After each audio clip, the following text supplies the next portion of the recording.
இப்ப ஆப்பிள் போன்ற சில பழங்கள் எல்லாம் பார்த்தீங்கன்னா, தண்ணீர்ல மிதக்கும். ஸோ இதுக்கு காரணம் என்னன்னு கேட்டீங்கன்னா, அந்த தண்ணீரோட டென்சிட்டிய விட இந்த பழங்களோட டென்சிட்டி பார்த்தீங்கன்னா, ரொம்ப கம்மியா இருக்கு அப்படின்னு சொல்லிட்டு சிம்பிளா சொல்லிருவோம். ஆனா அந்த பழங்கள், அந்த காய்கறிகளுக்கெல்லாம் பார்த்தீங்கன்னா, எப்படி இந்த டென்சிட்டி அப்படிங்கிறது கம்மியாகுது அப்படிங்கிறத இந்த வீடியோல ஃபுல்லா பார்த்துடலாம். ஸோ இது போன்ற பல அறிவியல் தகவல்களுக்கு நம்ம யூடியூப் சேனல சப்ஸ்கிரைப் பண்ணிக்கங்க. ஸோ இப்ப நம்ம ஆப்பிள் போன்ற பல பழங்கள் எப்படி தண்ணீர்ல மிதக்குது அப்படிங்கிறத தெளிவா பார்த்துடலாம். ஃபர்ஸ்ட் வந்து டென்சிட்டினா என்ன அப்படின்னு சொல்லிடுறேன். ஒரு குறிப்பிட்ட கன அளவுல எவ்வளவு நிறை இருக்கு அப்படிங்கிறது தான் டென்சிட்டி அப்படின்னு சொல்லலாம். ஸோ இந்த டென்சிட்டி பார்த்தீங்கன்னா, ஆப்பிள் இந்த மாரி சில பழங்கள்ல எல்லாம் பார்த்தீங்கன்னா கம்மியா இருக்குது.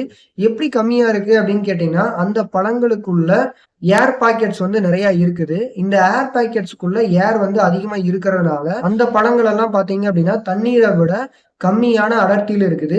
ஸோ, அதனால தான் அந்த ஆப்பிள் போன்ற பல பழங்கள் எல்லாம் என்ன ஆகுது அப்படின்னா, அந்த தண்ணீருக்கு மேற்பரப்புல மிதந்துகிட்டு இருக்கு.